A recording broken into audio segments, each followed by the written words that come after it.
Welcome, everyone, to the Firing Demand podcast. On today's episode, we are joined by Chris Shipferling.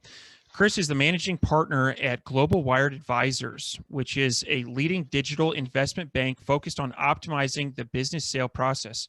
Global Wired Advisors approaches and combines decades of merger and acquisition experience with online and e-commerce expertise to increase the transactional value of your greatest asset. We are really excited to get to share Chris's story and knowledge with our listeners today. Welcome to the show, Chris. Hey, thanks, guys. Appreciate it. Thanks for having me on. Yeah, absolutely. So first things first, let's get a quick background of your life story, your experiences, and what led you to being the MP at Global Wired Advisors. Yeah, absolutely. So, I grew up here in Charlotte, North Carolina, which is where we're based as well. So after college, I started working almost immediately in consumer products. I started off at a Japanese baby products company. And so that was a lot of fun. It was started off at the worst position in the company. And after 7 years, I left as the head of sales and marketing. So it was neat to work in such a small business.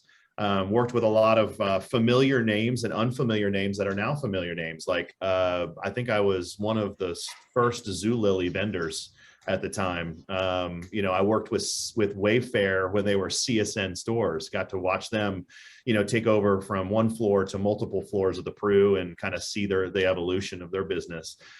From Combi, I left and went to a larger, more middle market enterprise business called Evenflow.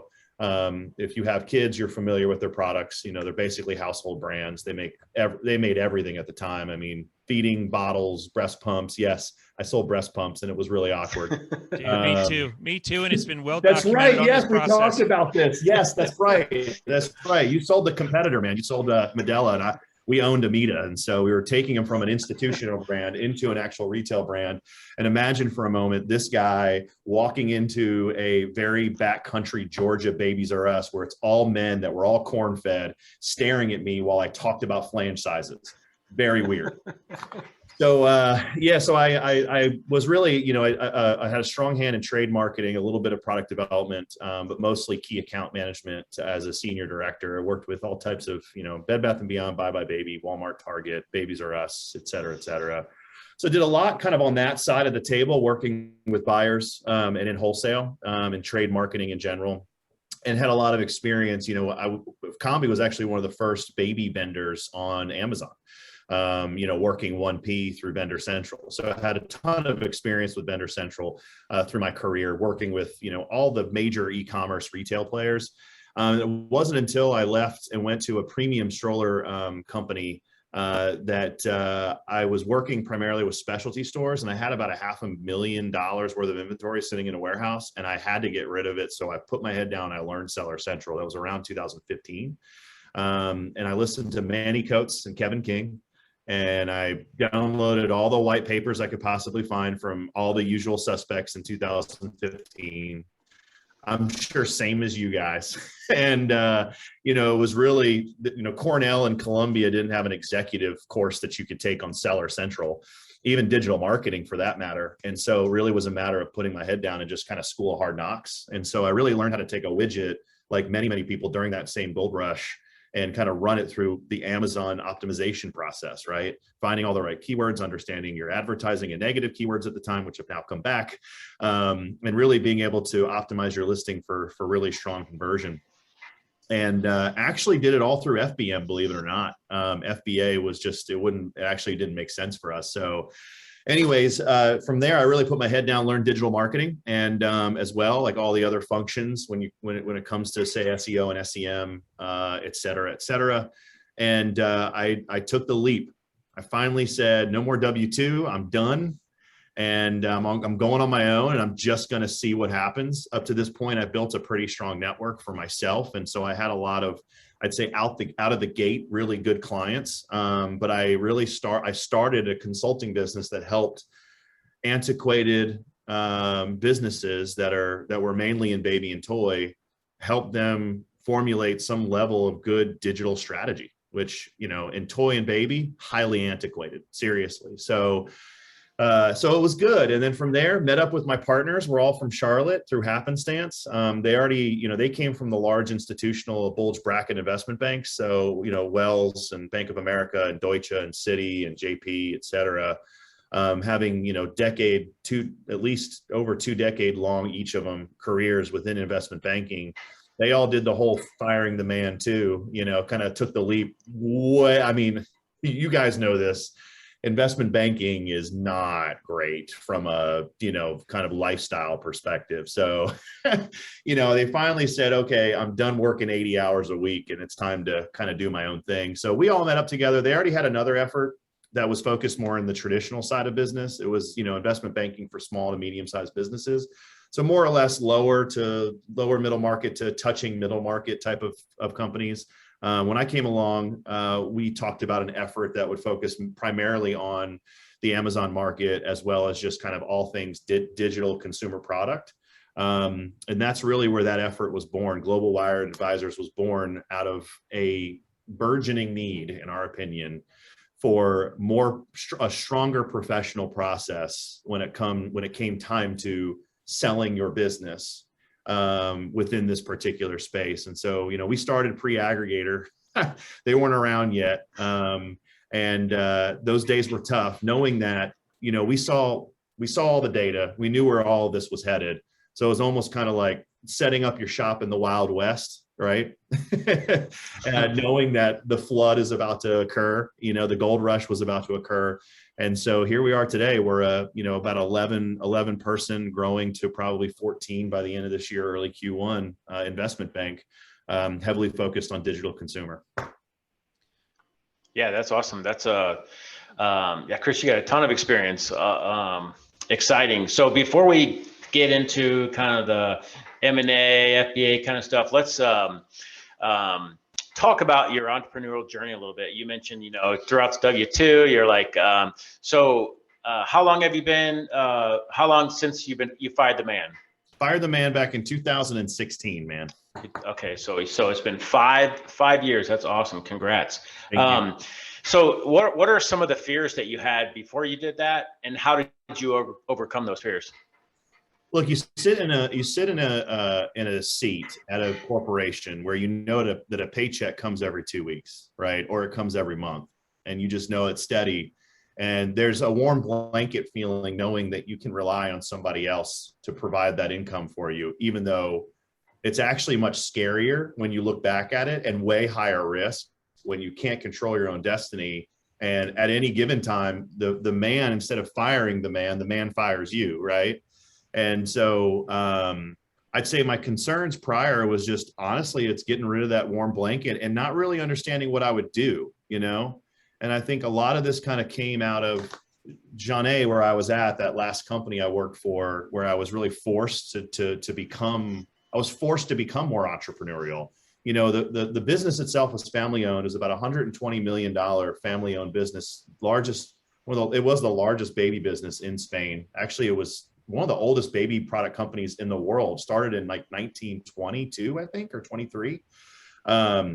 So, while I had a lot of resource from them, right, budget resource, product development resource, and they were very, very kind in terms of how they really gave me those resources, I was really forced to sit in a seat that I've never actually sat in before, which is total entrepreneurial.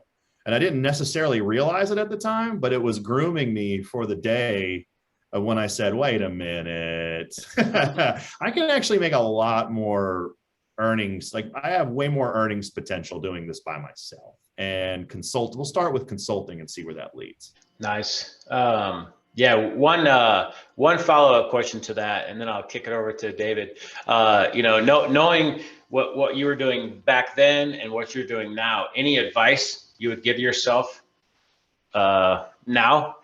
Yeah, I mean, look, everything happens for a reason. So it's one of those things that I think if I would have taken the plunge too early, I think it would have been way too premature. I don't think I had enough of the networking. I don't think I had enough of the gestalt to really go, okay, let's take it, right? I feel more comfortable. But if I could, I'd actually go back to me in 2005 3 when I first started doing any business. I mean, if we're going to go full, let's go full, right? I'd go all the way back then and say, stop. Here's what you need to do. Here's how you need to be thinking about planning out your life right now.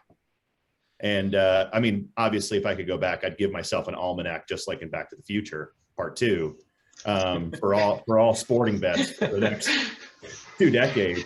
But realistically speaking, yeah, I would probably give myself in 2003 a blueprint on how to. I would tell myself, feel comfortable growing your own business, and absolutely go into e-commerce. Absolutely. You know, you mentioned that lack of like academic training, right? And I think that there is still a huge lack there, in terms, digital marketing and, specifically e-commerce is growing and growing and growing. And just looking at my alma mater, St. Louis University, like really nothing in play there in terms of classes. And so you're right. You did exactly what you have to do. Read white papers. Kevin King has been a great resource and continues to be a great resource. But yeah, that's sounds like you really just dug in and got going. So yeah, that's right, man. It was a lot like the other guys, like a lot of us in that first kind of class of 2015. I was doing it for somebody else. A lot of people were doing it for themselves, retail arbitrage, wholesale. Private label was just starting to come on the scene, in a much bigger way, irrespective kind of, even though I was doing it for someone else, I was doing it for my own brand I was working for. So it felt very private label, and you got to learn a lot of the tenets of what it's like to take a widget and sell it through Amazon. Absolutely. Absolutely. All right, now let's turn the corner and get into the M&A space and FBA businesses in general. Now, before we get going on this, we're going to mention the word aggregator a lot during this episode, I would imagine. And so, for the people listening that are unfamiliar with what that is, can you just give a brief synopsis? Absolutely, yeah. So, I mean, the way that I'd say, the acquirer breakdown looks like in just any capital markets. And by the way, like the aggregator model, the roll-up model it's not new, right? It's been around for decades upon decades in capital markets and all types of different sectors. But when we use the term aggregator, what we mean is, instead of it being, say, a private equity fund or other terms, or funded sponsor or financial sponsor, it is a fund that is dedicated to purchase lots of businesses within the same sector and roll them up into what we would call a private investment vehicle. And really what that means is you've got a pretty strong operating side of the fund, and you've also, of course, got an M&A side of the fund, right? And an acquisitive side or acquisition side of the fund. Whereas private equity is raising primarily equity out of lots of what's called LPs, or limited partners. So a lot of different investors for a particular fund that has a thesis and a strategy, and they go after, say, something within a different industry, but they're actually looking to buy everything, not just asset and inventory, and say a seller central account or a website. They're looking to buy team and infrastructure because they don't have an operating side of the office. They need that company to continue to operate in its current form, optimize it, scale it, and then they sell it off. Whereas an aggregator is buying individual businesses and throwing them into the operating side of the house. Got it. Okay. Very nice. Very nice. I think that background is going to be really helpful for some of the items that we're going to get into. So, what is, in your opinion, what is the current state of the market as it relates to FBA businesses? Oh man, lots and lots and lots of liquidity is chasing FBA assets right now. It's a good time to be a seller, honestly. Coming off of COVID last year and the monstrous year that e-commerce had in general, there was a lot of attention that was placed from venture and a little bit of private equity, but mostly venture, that were willing to invest inside of this particular market. And so from that, the vehicles in which they've chosen to do that are these aggregators. And so, you've had several of them, and I say several, and we'll get into that in a moment, but a lot of them rise up, and they are chasing very hard and fast FBA assets. But there's been an evolution there, which of course we'll get into today. But as far as just answering the question, is it hot or is it cold? It's piping hot at the moment. But I think we've got some sobering news that's going to come down the pipe probably in 22, 23. So what are some of the impacts that COVID has had in this space in the last 12 months? Yeah, I mean, I think it's been mostly positive. I think you've got a lot of sellers that were, I'd say, kind of following the macro trend of Amazon, where we're seeing growth kind of at a steady clip. Some were growing, say, 2018 to 2019, some stronger growth, but you really didn't have a whole lot of guys that were showing and stamping top line revenue of 10, 15, 20 million, $30 million plus, and COVID just did an unbelievable fast forward on the VCR, man. It was just like boom, and you saw a massive pop. And so it's had positive impact in the sense of there's been a lot of people who went from I'd say 60 miles per hour to about 180 miles per hour overnight. On the negative side of that, now you're getting into that post-COVID hangover right now, where you're starting to see P&Ls get impacted from all sides. One, you've got a port congestion problem, right? So that's obviously causing a lot of problems just getting supply. Secondly, you've got an inventory restriction issue going on at Amazon right now. So that definitely doesn't help anything. And then you've also got the post-COVID hangover. I mean, you've got a lot more people out and about, and a reallocation of consumer balance sheets, kind of where they're spending their money over the past 6 months, has been away from trying to buy a bunch of prime items to, let me go travel now, let me get back out, let me leave the house, let me spend it more on restaurants and experiences and et cetera. So you've had a little bit of this, I would call it the hangover, from COVID. So that's been a little bit of the negative impact. And I think though that we're going to see a massive correction come Q4 for sure. I think we're actually going to see the largest Q4, and that's a positive impact of COVID, because you were in your house last year. You didn't really get to celebrate. You didn't really get to celebrate with friends and family. Now you do throughout the holidays. On top of that, we're showing right now roughly $2.2 trillion on consumer balance sheets. And history tells us that gets spent within 12 to 18 months. And guess what's happening in 3? The largest consumer spending activity of the year. Very nice. Very nice. Yeah. We are pumped for Q4. And it's good to hear that you're optimistic about it, because we certainly are optimistic about it.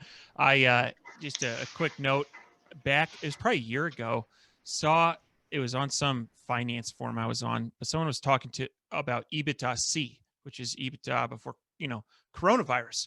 And I'm curious if you've seen. I think I saw the same thing. And it started out as a joke, which is legitimate. However, if I was like Ken and I were looking at an acquisition the other day, and we had to back out that huge pop in April when everyone was in their house, and we had an EBITDA-C.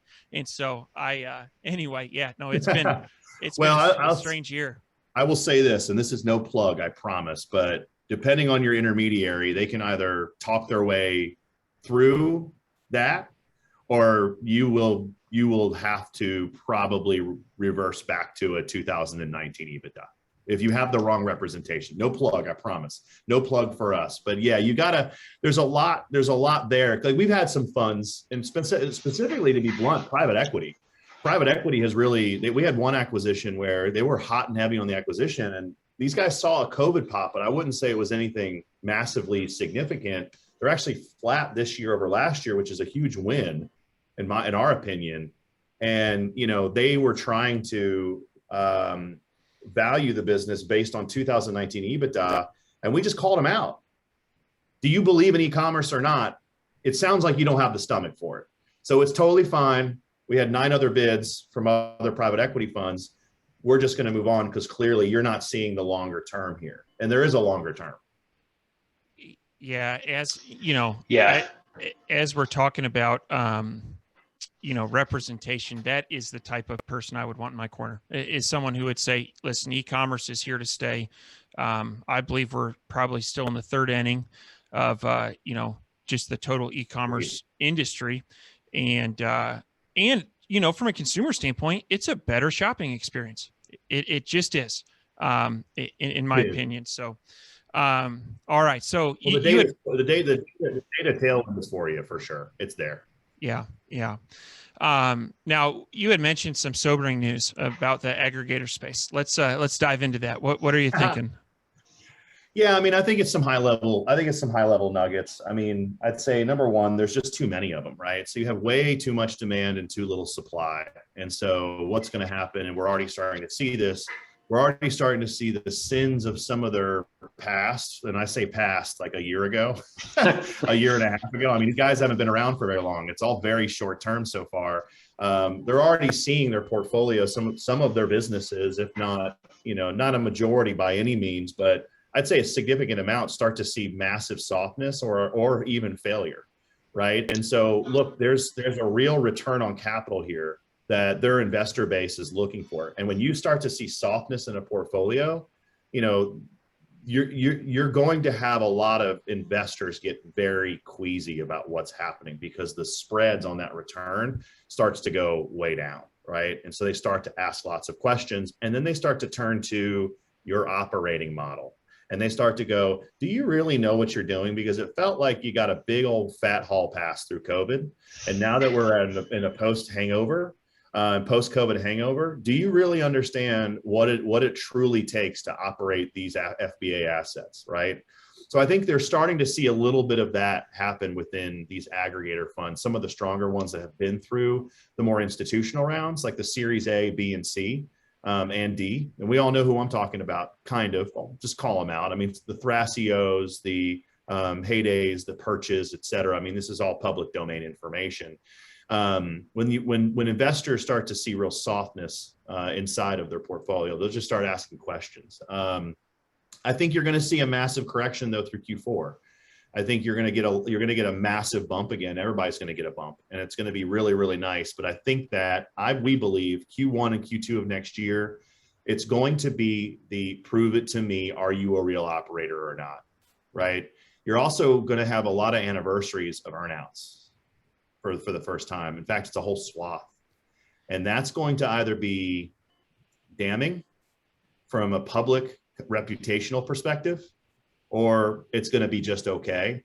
But I think their investor base is going to be turning to however many are left by the time we even get to Q2, because there's going to be some level of failure. We're already hearing about it. There's going to be some level of consolidation. We already know what's happening. And the ones that are have survived. Again, nothing's new under the sun. This has been done. Aggregator and a roll-up model is nothing new. It's been done in all types of sectors for many decades. But the sobering news is you get to Q2, end of Q2 next year, and you go, okay, who's left? Because I think you're going to see a lot of folks that are started aggregators. They're not great at operating, and it's just going to be pure. You're going to have a lot more failure at that point. That's what at the moment, that's what we're thinking is going to happen. Yeah, that's interesting and shocking and not so shocking all at the same time. Chris, can you dive into, I mean, anytime there's money and it flows freely, there's usually, and especially when, like you mentioned, there's not a lot of longevity in this model, in this business right now. It's kind of 12 to 18 months maturity, right? So it's not a ton of maturity there. And can you explain a little bit more in softness? Are you talking about like maybe inventory management? Are you talking just operators in general, or the softness of the portfolio? Yeah, it's softness of the portfolio. It's more macro, and really it's more top line. And then of course, whenever top line suffers and you've got all of this cost that's getting added from logistics right now, the operating margins are starting to come down for a lot of these aggregators at the current moment. And again, it's all about a lot of the debt. The way they're funded is mostly through debt, and it's not cheap. It ranges anywhere between 6 to 7, 8% on the very, very, very low good side, which is very few, all the way up to 20%, like a stinking Discover credit card. So it's very expensive, but when things are good and when the return on capital is heavy and it's strong, no one cares. But when it isn't, the thing can go backwards very, very fast. So when I'm talking about softness, I really mean the portfolio softness. I mean, you've got an aggregate of, 20 brands, and you're seeing softness in 75% of the portfolio, causes a lot of headache for the investor base and for also the folks running the aggregator. If you were a Vegas odds maker and you were setting the line on how many earnouts hit their target, where would you set that at? Oh man. Oh man, that's a great question. Let's just assume there's 200 businesses that are going to get earnouts, say this January. I don't know. You're coming off of a good Q4. I think if you were to go, I think when you include Q4 in there, the odds are much higher. Like you're probably going to see more folks within January, February get earnouts. But then as time goes on and those anniversaries start to hit, like include Q1 and Q2 of next year and also summer of this year, and you have a little bit of a bump, I think your earnouts start to get a little rocky. That's just assuming the businesses are run just the way the founder and owner actually ran them. So what the other piece that we don't know and we're not privy to, although we do have some insight from some businesses that we've sold to aggregators, is irrespective of macro trend, how terrible have they been at just running the business once they took it over? Because, we know of one, I won't name anything, but, one of our clients came back to us and said, hey, just FYI, there's going to be no earnout for me. This particular aggregator completely tanked my business and I'm not sure it's actually going to come back. Yeah. I mean, it's scary to talk about, and no one wants to talk about this particular side of it. And I'm talking about it from the intermediary who helps businesses go through a process and find the right fit. In essence, I'm not shooting myself in the foot by talking about this, but it's very sobering for everybody involved. And honestly, what it really starts to extrapolate is you really want to trust the person who's taking you through this process. They know the market, they understand the aggregator base, or even way further than that. Anybody that they're going to put your business in front of, they truly understand the acquirers. David and I definitely don't mind talking about this stuff, and honesty and transparency, I think, is number one. Yeah. In terms of an earnout, so for the listeners, can you kind of break it down? I know you and David are from the M&A space. Can you break it down? So let's say an FBA business owner that's grown an Amazon FBA business to $1 million, and then an aggregator reaches out to them to buy it. Can you kind of go over the earnout, and so everyone understands like what piece that is? And so if you do get approached by an aggregator, you want to know their history of earnout payments and such like that? Yeah, you want to interview them just as much as they're interviewing you. And, as much as they're pursuing you, you want to understand you want to really dig deep and understand their, who they are as an operator, because, the earnout structure is typically part of every deal. And, you just do it by simply asking them the strengths of their team, how long who's taking over their business once the company is sold. We've got enough time on our belt to actually understand now who's headed in the right direction from an operational perspective and who isn't. But to answer your question directly, someone has a million, let's go by EBITDA or cash flow, right? Sure. So let's just assume it's $2 million of cash flow. We'll just make it an even number and easy to do some math. Let's say, a deal structure comes through and it's a really good business. Now we could talk about this for a whole other podcast and like what makes up the tenets of a really good business. But let's just assume it's a good business. In fact, it's got, good branding. It's got really good health to it. And a 6 multiple cash at close comes over, right? So it'll be like 6 multiple cash at close. And then that means that on $2 million, a 6 multiple means you'd be getting $12 million wired to you on the day of closing. And then typically what they put in there is what's called a stability payment. And it's a retained risk component where they say, hey, we're not going to give you, say, because sometimes the way they break it down is they say this is a 7 multiple, but 1 multiple is in a stability payment, 6 is cash at close. This is, by the way, a really strong trade, FYI. This is done for a really good business. And then what they'll do is, the stability payment has its own specific transaction language inside of the APA, inside of the asset purchase agreement. That's the legal documentation, right? So it'll actually define how that is paid out, right? Typically what they say is if the business goes down by, 40% or 20%, and it's all based on numbers that you negotiate, then the earnout, either it's typically binary, it either gets paid or it doesn't. But there is a ramp down a component to it as well. So that's the stability payment. Then there's the earnout structure. Now, This is where they retain all of the risk and put it on the seller. So this is actually where you can go to town, because in some ways it's monopoly money, right? Because it's money that hasn't been earned yet.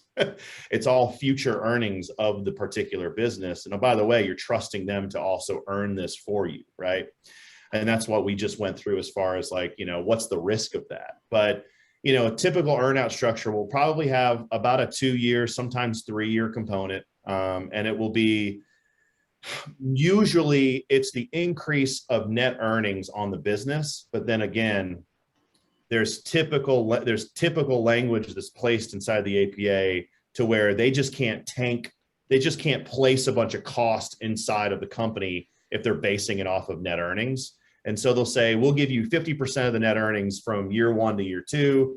And then we'll take that number, which is where we increased. So let's say it went from 2 million to 3 million, and we give you 50% in year 1, you get 500,000 as an earnout, right? And then year 2, it would actually start at 3 million. And then the increase from 3 million to 4 million might also be 50%. So it might be another 500,000. So that's what an example typical earnout structure looks like. But look, we like to have a lot of fun with earnout structures. We typically take these guys to the mat pretty hard on it. So I want to dig into that for sure, because like, for instance, if I had a 1-year earnout right now, I would definitely want a contingency on there that they're in stock.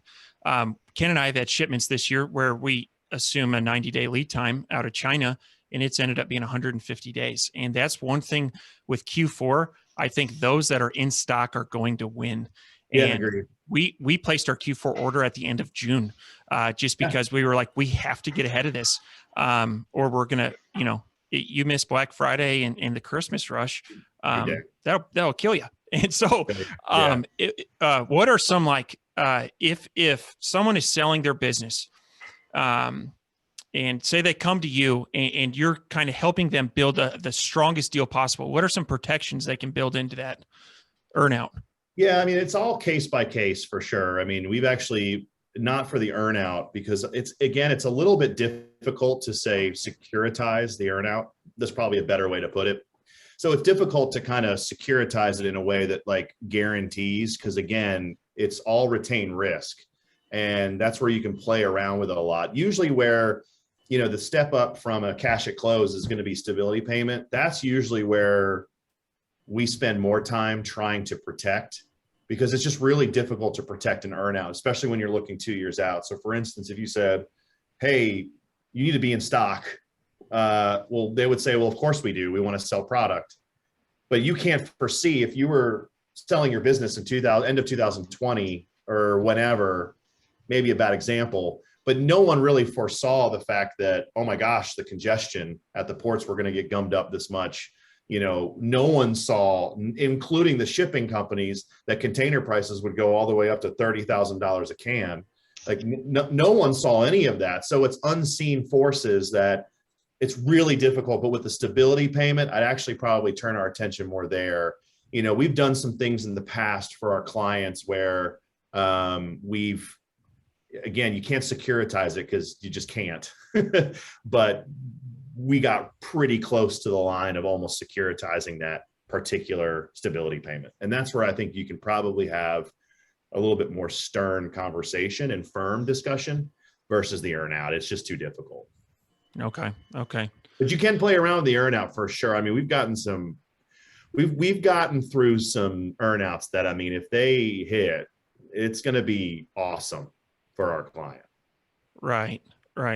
Oh, very good. It's tough. To answer your question directly, it's tough. I mean, look, you can ask for whatever. And I mean, you can come with some pretty intelligent basis on everything you just said. Like, hey, if I'm going to trust you to run this business, well, we've got to put some specific factors. I mean, the worst they're going to do is say no. Yeah. But you can at least try for sure.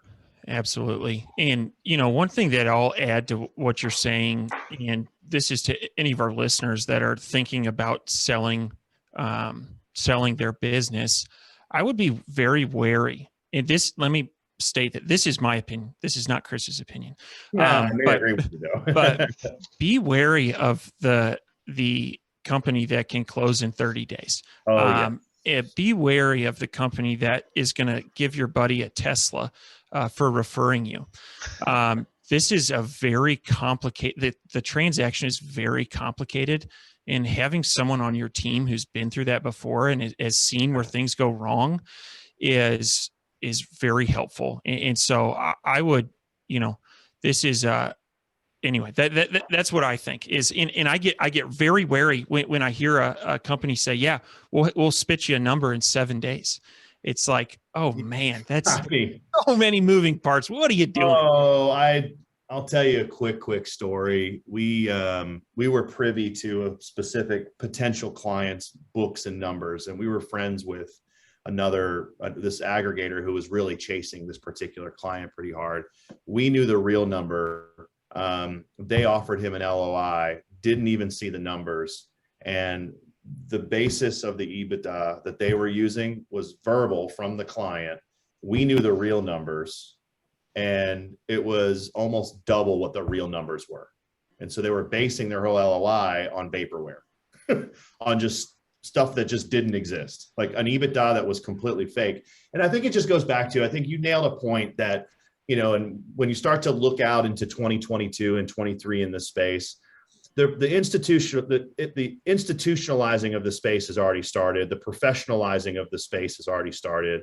We like to pride ourselves in being one of the helpers of that, really trying to bring a professional process to this particular market because it needs it. It's been laced with, I would say, bad process over the past, call it even 4 or 5 years, since business brokers have been in the space selling Amazon-based businesses. And I think, the aggregator model is so far, it's diabolically opposed to how a private equity would even approach a strategic that they want to purchase, right?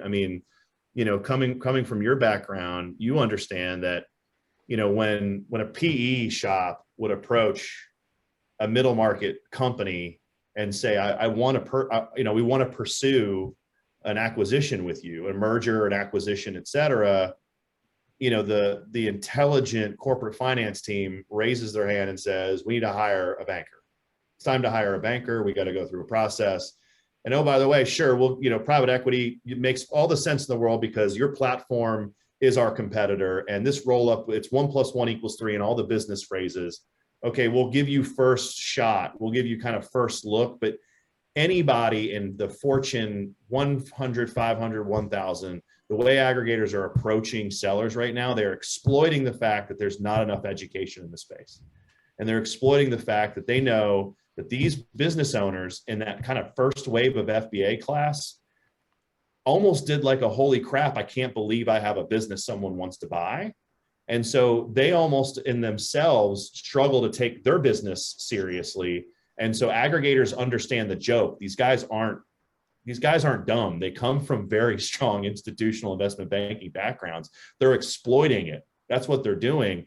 And so we're here trying to educate like you and say, pause, at least talk to an intermediary, at least have a conversation. Take yourself, signal to the market that you're serious. So Chris, I think it's a great time to pivot into, Global Wired Advisors. And so how can, you and your team there help the listeners who are running FBA businesses? Yeah, look, we try to pride ourselves on being altruistic and really just trying to help this market just understand a bit more of what's happening behind the curtain. And it's not an expose of Oz. It's just more like, hey, let's just walk you through another Wizard of Oz analogy, but the yellow brick road of what's happening, right? And so, if your listeners are sitting there just going, I'm highly confused because my inbox is blown up every single day by all these aggregators. They all say the same thing. They all claim 30 days close. Now I'm getting spammed because my friend signed me up on a stupid list for a Tesla.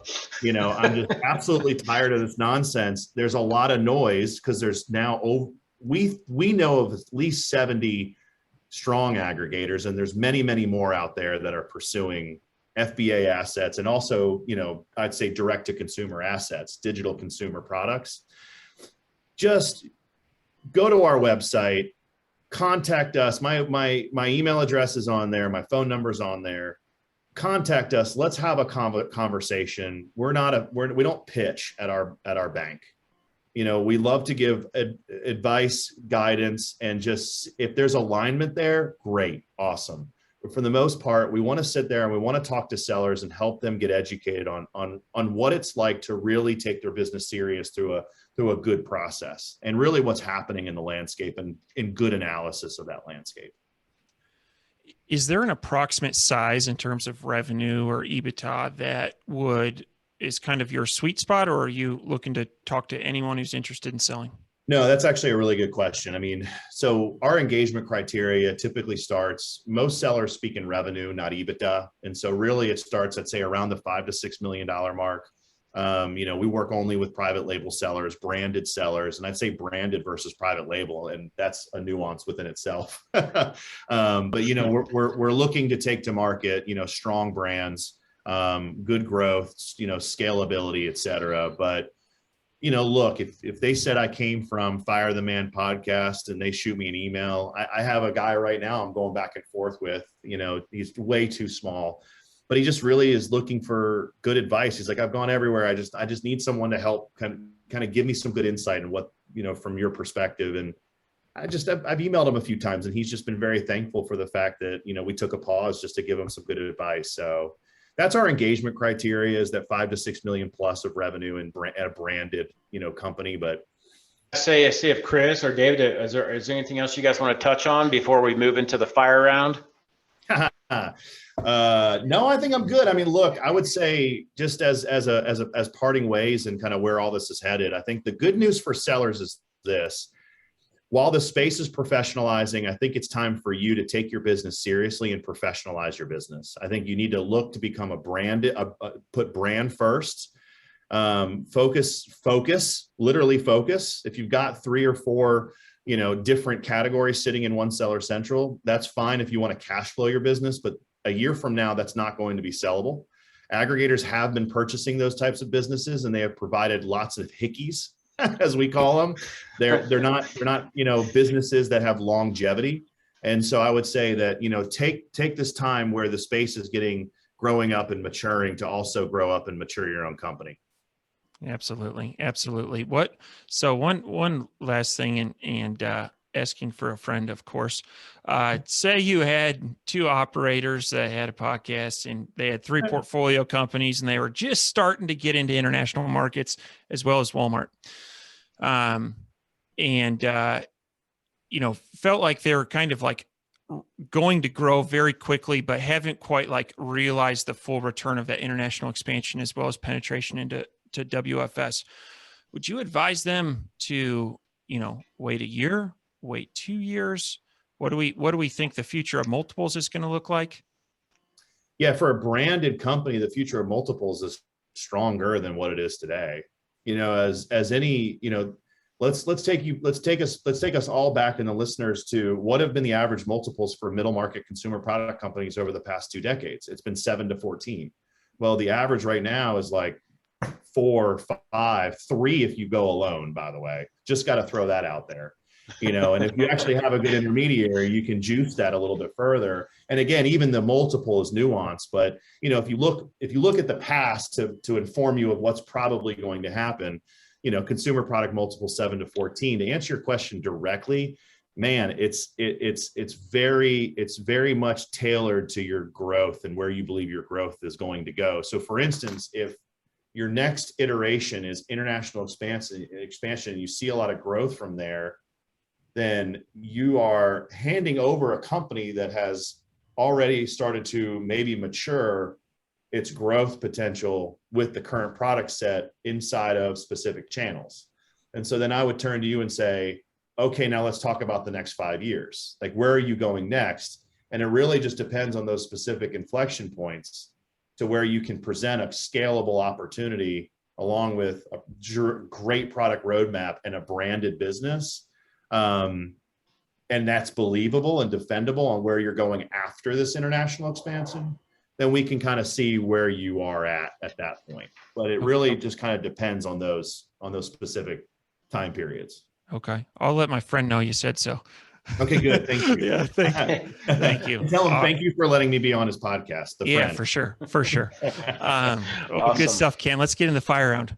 Yeah, absolutely. I mean, I think Chris and David and I think we could chat M&A for hours. But yeah, we're coming up on time, so we like to kind of keep these shorter if possible. Cool. So let's get right into the fire round. Chris, are you ready?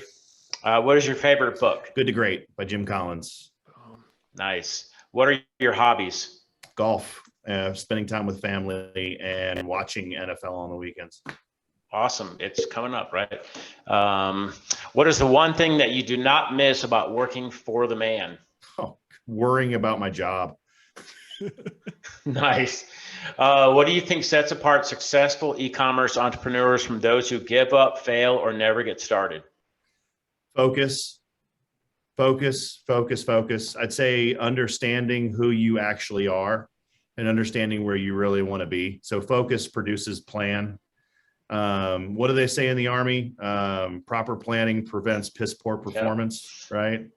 So, I mean, I think focus and planning, I think those are the differences. I think, when it comes to consumer products, it's innovation all day long. You just start Me Too, you'll die on the vine.